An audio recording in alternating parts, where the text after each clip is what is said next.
Welcome, everyone. Episode 7, What I Wish I Knew Earlier with Vanessa Tapia. What's going on, Vanessa? Tell them a little bit about yourself. Uh, First, thanks for having me. My name is Vanessa Tapia. I'm a local mortgage broker. I just actually opened my business about a year ago now. I just celebrated my 1 year anniversary and just really eager to, be part of the Coachella Valley and, help as many, new homeowners as I can. But you've been a lender, right? Mhm. You've been into that for a while now. Yes, so I've been doing loans for several years now, and I just opened my own business, I should say. That's what I Yes. meant. Yeah. Okay. Yeah. Yeah. Yeah. Well, congratulations. Thank You're you. doing an amazing job. Thank But you. also, like, you've been, there's a resume. There's a long Yes. resume there on it. So that's awesome. Let's get right to it. If you can go back and talk to your younger self, what is one thing that you wish you knew earlier about money, success, and life? Mm, I would probably say that success doesn't come overnight. It's something, it's not, luck.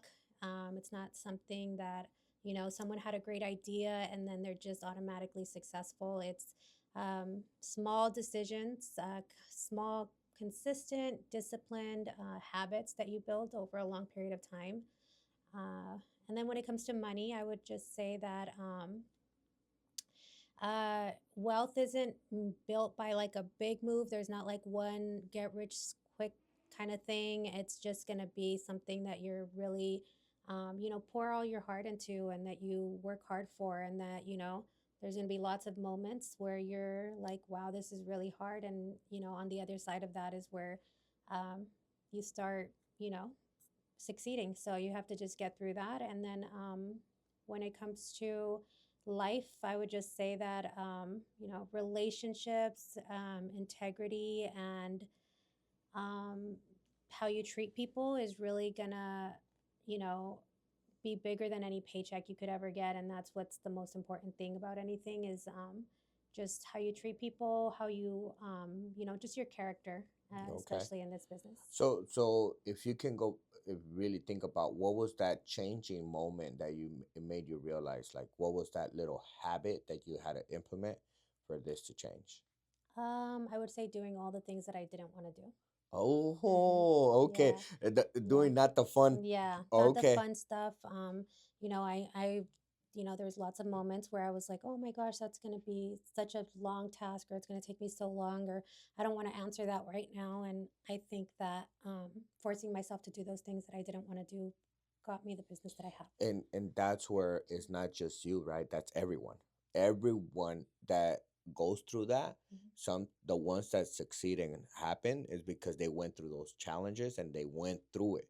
Other people are like, it's not for me, and right away they quit, No, yeah. right? So yes, part of that journey is doing the things that you don't want to do. Mhm. So that's a big thing that people need to realize. But that's awesome. All right. Second question. What is the biggest misconception people have about buying a home, and what do you wish more people know?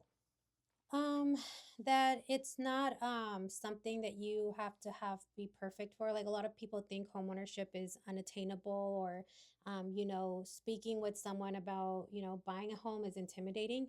And really it's just all begins with a simple conversation like, hey, I think I might be ready to buy something, or I want to get, on a plan to buy something.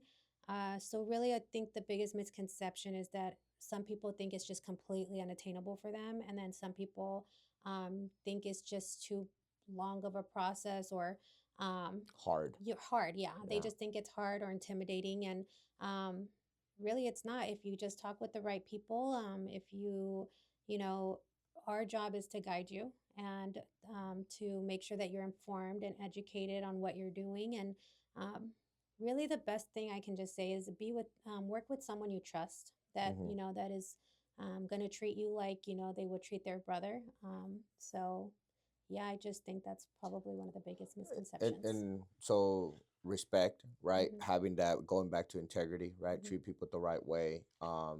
Look at you like a human being, Hmm. not like a paycheck, Yep, right? exactly. And if they're patient enough to help you, because a lot of the first time home buyers or anything, they're just afraid, right? And I always tell them, the hardest part was, they're like, what? It's you calling me. Mhm. It's you talking to the lender. It's like, that's the hardest part. It's like, really? Yes, Mhm. because you've been holding off from calling me because you're just so afraid. And once you make that call and you sit down with us, now you're like, wow, yeah, from here on out, it's simple. Yep. Now you just turn in a couple of things that needs to be turned in, and that's it. Mhm. But it's just getting over that fear of rejection. Mhm. That's Yeah. another thing that they have, right? Yeah. So that's very powerful. Okay, third question. If you were talking to a high school student or college student today, what financial habit would you encourage them to start right now? I would say live below your means. Just because you might make more money doesn't mean that you should spend it. A lot of people make more money and then they want to spend it, but they don't really think about the good habits that they need to, like this discipline stuff. So a lot of people can make money, but keeping more of it is something that is the biggest challenge and the biggest, part of discipline that I feel like comes with money. And create good credit habits, understand credit, educate yourself on credit. Don't take out any bad debt, like things that you might want but don't need. Uh, understand how money works. So, really take the time to educate yourself. Really take this time to learn how to be disciplined in every aspect of life, whether it be work or money habits.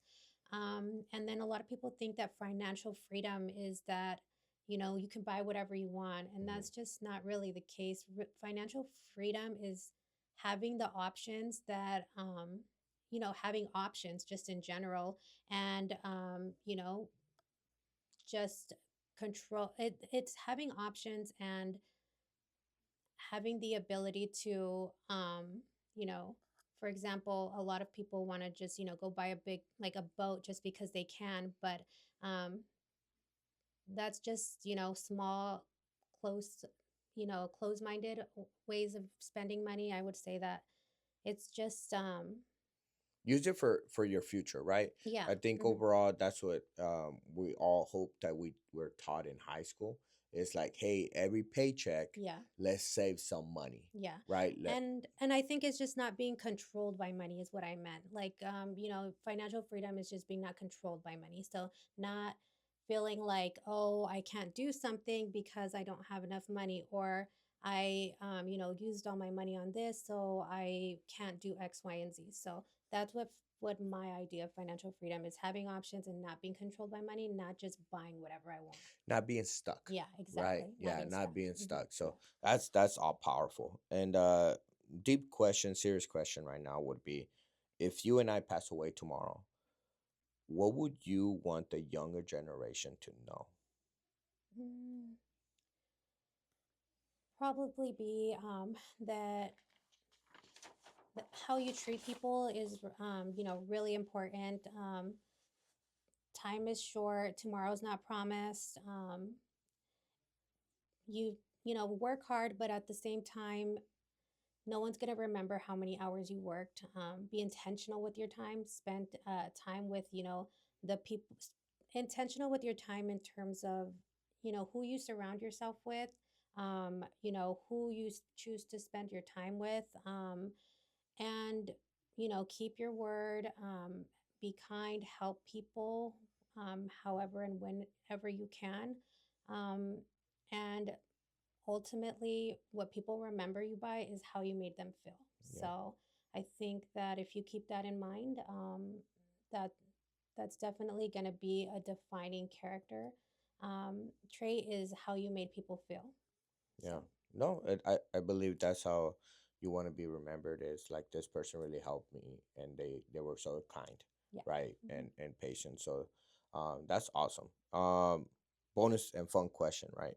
If money wasn't a factor, where would you travel to? Well, I think I'd probably move to Italy.